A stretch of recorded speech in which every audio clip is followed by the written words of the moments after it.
मित्रांनो, नमस्कार. संपूर्ण देशाला म्हणजे केवळ महाराष्ट्राला नव्हे तर संपूर्ण देशाला आता उत्सुकता ही आहे की सुप्रीम कोर्टात काय येणार.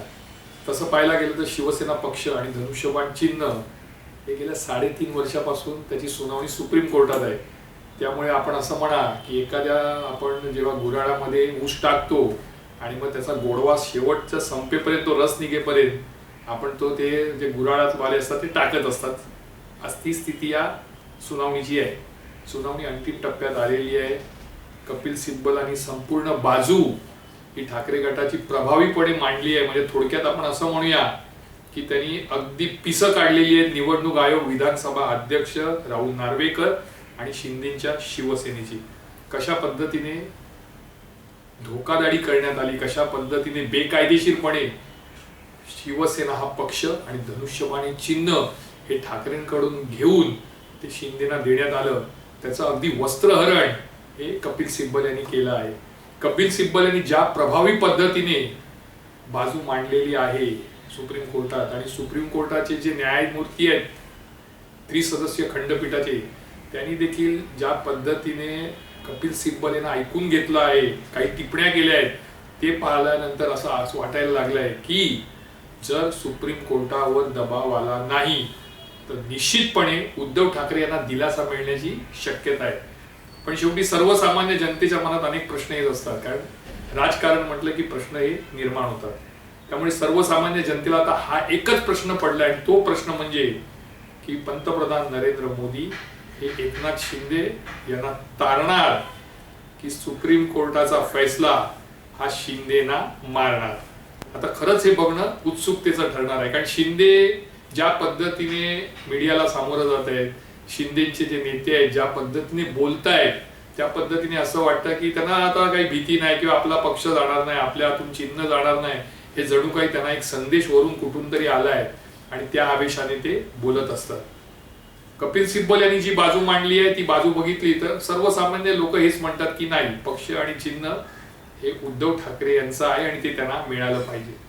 पण शेवटी राजकारण आहे. गेल्या 5 वर्षापासूनचं जर एकंदरीत केवळ महाराष्ट्राचं नव्हे तर देशाचं राजकारण पाहिलं तर निवडणूक आयोग ज्या पक्षपातीपणाने वागत आहे किंवा सुप्रीम कोर्टाकडनं जे काही निकाल येत आहेत किंवा विलंब होत आहे, ते पाहिल्यानंतर लोकांच्या मनात एक शंकेची पाल अशी चुकचुकते की नाही, कुठेतरी शेवटच्या श्रेणी काहीतरी घोळ होऊ शकतो. आता शिवसेना पक्ष आणि धनुष्यबाण चिन्ह याचं काय होणार, मला असं वाटतं की एक 30 दिवसामध्ये, कारण आता उद्या किंवा परवापासून शिंदेचे वकील आहेत ते युक्तिवाद करणार, त्यानंतर निवडणूक आयोगाचे वकील आहेत ते युक्तिवाद करणार, त्यानंतर निर्णयावर विचार करायला सुप्रीम कोर्ट एक 8-10 दिवस घेणार, म्हणजे किमान 20 ते 25 दिवस तरी पुढे सरकणार आहे. त्यामुळे असं धरून चला की गणपतीपर्यंत निर्णय यायला काही हरकत नाही. पण सर्वसामान्य जनतेला असं वाटतं की निर्णय काय येणार, कारण एकनाथ शिंदे ज्या दिवशी सुप्रीम कोर्टामध्ये सुनावणी चालू होती, 6 खासदार जाऊन भेटले पंतप्रधान मोदींना. मोदींनी त्यांना असं सांगितलं, तुम्ही काळजी करू नका, मी तुमच्या पाठीशी उभे आहे.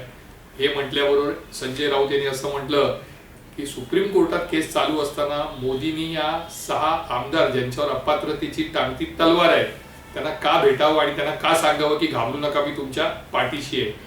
किंवा एकनाथ शिंदे कोर्टात केस चालू असताना जाऊन तिथे भेटतात, म्हणा अमित शहाची चर्चा करतात, मोदींची चर्चा करतात.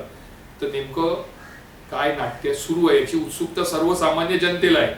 सुप्रीम कोर्टाबद्दल मी नेहमी सांगतो आदर हा असलाच पाहिजे, पण तरी देखील सर्वसामान्य जनता आणि खुद्द ठाकरे गटाचे नेते म्हणा, त्यांचे कार्यकर्ते म्हणा, त्यांचे पदाधिकारी म्हणा, यांना एक संशय निश्चित आहे की कदाचित जर केंद्राचा आणि खास करून अमित शहा आणि मोदींचा दबाव सुप्रीम कोर्टावर गेला तर 2 गोष्टी होऊ शकतात.